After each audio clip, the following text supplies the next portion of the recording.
मेरे बगीचे का पत्ता आज तक कभी ख़राब नहीं हुआ। ये फर्स्ट ईयर है जो मतलब पूरा पत्ता ख़राब हो गया। मतलब एक रात में 9 तारीख को स्प्रे की है तो 10 तारीख को सुबह देखा तो पूरा बगीचा भूरा हो गया था जल के। अब पता नहीं अब मार काय की है, दवाइयों की है कि मौसम की है, क्या कह सकते हैं अब इसका तो। 64-year-old Adarsh Kumar is an apple farmer from a town called Rohru in the Shimla district. This year, his trees have been hit hard with Alternaria, a fungal disease leading to losses up to 70%, he tells us. Alternaria is not uncommon in these parts, experts say, but this year, the spread has reached epidemic proportions, taking a toll on much of the state's apple belt.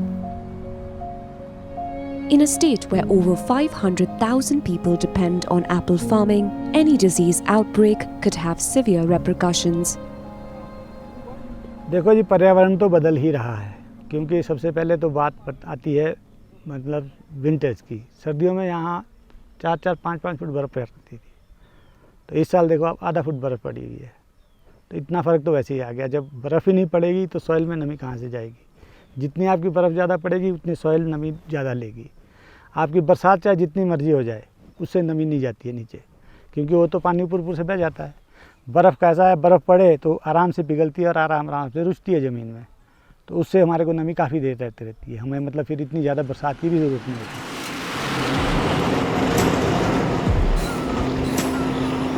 This year, Himachal Pradesh experienced an unusually dry winter, with the first 22 days of January witnessing no snowfall at all.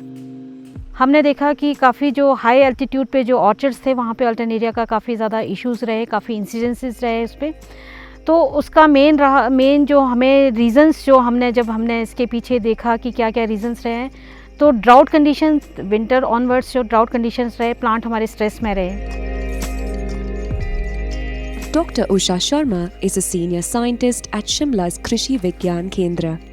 She explains how a snowfall deficit winter in 2023 was replaced by rain during the flowering season. This was followed by hailstorms when the fruit was still walnut-sized. Then came heavy rains and floods just as the fruit was ripening, creating perfect conditions for Alternaria, known to thrive in high moisture and humid conditions.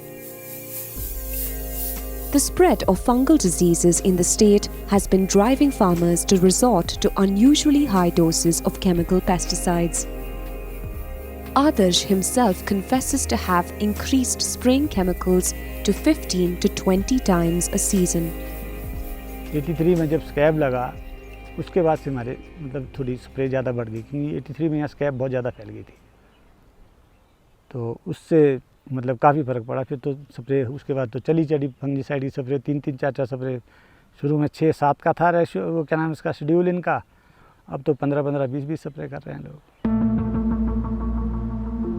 According to official reports, Himachal Pradesh has seen a staggering 161% increase in chemical fertilizer use from the mid-80s to 2022. Apples have shown particularly high levels of insecticide residue.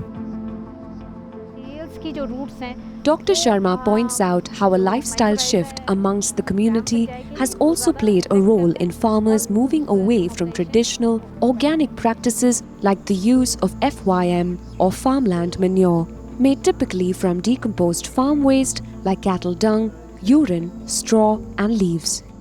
लोगों का जो lifestyle हो गया कि लोगों के घरों पे जो है अब एनिमल्स जो है वो ज़्यादा रख नहीं रहे हैं, तो उसके लिए लोगों का ज़्यादा से ज़्यादा जो डिपेंडेंस होगी वो फर्टिलाइजर्स पे होगी है। तो इसका ऑब्वियस है, इसका भी जो इम्पैक्ट है वो हमारी सॉइल हेल्थ पे बहुत ज़्यादा जा रहा है। To reverse this trend, Shimla's Krishi Vigyan Kendra has been actively training locals to get back to integrated pest management and regenerative farming.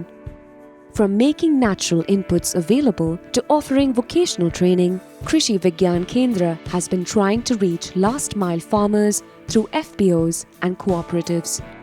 अगर इंसेक्ट्स की बात करते हैं, इंसेक्ट में हमारा अग्नि अस्त्र है, द्रेक अस्त्र है, फिर इसी तरह की और भी फॉर्मुलेशंस है, उसको हम यूज़ करते हैं इंसेक्ट पेस्ट के अगेंस्ट। और जो हमारी फंगल डिजीज़ के लिए हमारा सोंठ हस्त्र है, जीवामृत है, रामबाण है, इस तरह की हमारी फॉर्मुलेशन जो हमने यूज़ की हैं अभी तक, उसको हम यूज़ कर रहे हैं डिजीज़ की मैनेजमेंट के लिए। ये एज ए मल्च हमारा ये मिलेट है, कोदा, और ये हमारा लेगुमिनस क्रॉप्स है। लेगुमिनस क्रॉप्स का जो मेन रोल रहता है वो नाइट्रोजन फिक्सेशन में हमारा हेल्प करता है। और ये जो हमारे मिलेट्स हैं या सीरियल्स हैं, सीरियल्स की जो रूट्स हैं वो फॉस्फोरस मोबिलाइजेशन के लिए मिलेट्स का काफ़ी अच्छा रोल है। Latest estimates reveal how 50,000 bighas of land in Himachal Pradesh have been converted to natural farming over the last 1 year. But going by the fungal outbreak in the region, the work seems to have just begun. Pranav Rawat is a third-generation apple farmer from a village called Hatkuni. Formerly a mountaineer, Pranav decided to turn to regenerative farming after battling an autoimmune disease. Despite the fungal outbreak in the region, Pranav tells us how his trees have withstood the threat thanks to a few simple yet effective techniques. Brassica जो family होती है उसमें एक normal example है mustard.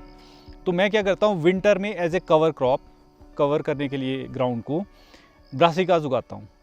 और brassica की capacity क्या है कि वो अपनी रूट से जितने भी फंगस के स्पोर्स हैं उनको ईट कर जाता है। मतलब ये जो स्पीशीज़ है उसको फंगस पसंद नहीं आती है, तो वो अगर ऐसी चीज़ें कर जाता है तो हमारे एप्पल ऑर्चर्ड्स में सबसे मेजर प्रॉब्लम जो आती है वो फंगल अटैक की होती है। लीफ के ऊपर ब्लॉच आते हैं जैसे अल्टरनेरिया, मार्सोनिना, या फिर स्कैब आ जाती है, जो भी मतलब पत्ते ख़राब कर देती है, फ्रूट ख़राब कर देती है।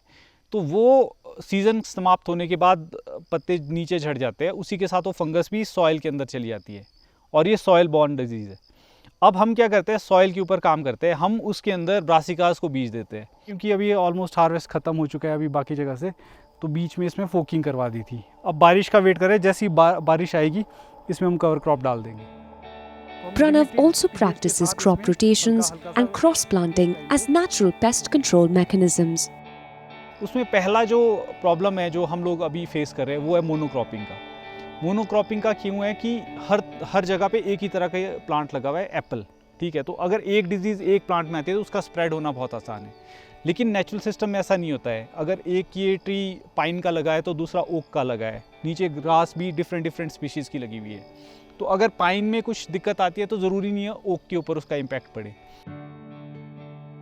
Following his success with natural farming, Pranav launched a YouTube channel in 2020, which has now garnered close to 6,000 followers.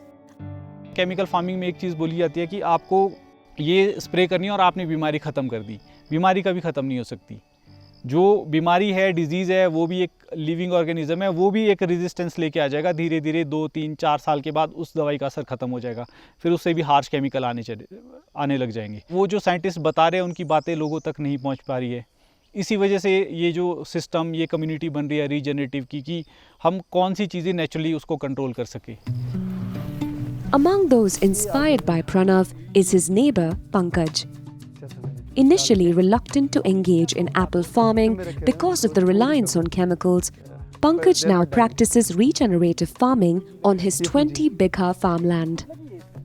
When I met Pranav and started building another perspective and unlearned जो मेरे दिमाग में पहले था कि एकदम ही बिल्कुल कुछ भी नहीं करना है, so yeah, I started doing that.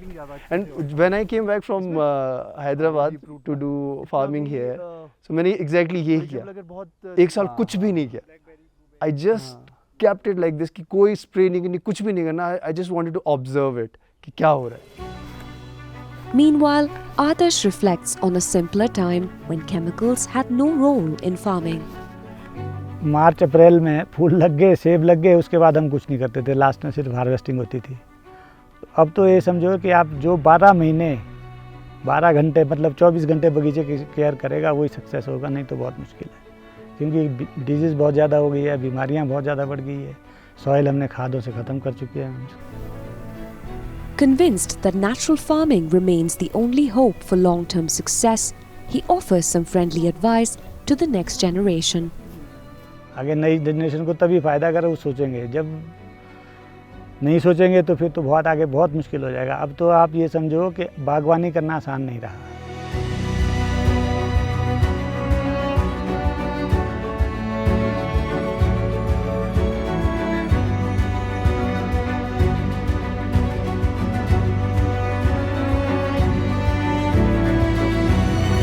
Thanks for watching Eco India. If you like the story, please give us a thumbs up and subscribe to Scroll.in on YouTube.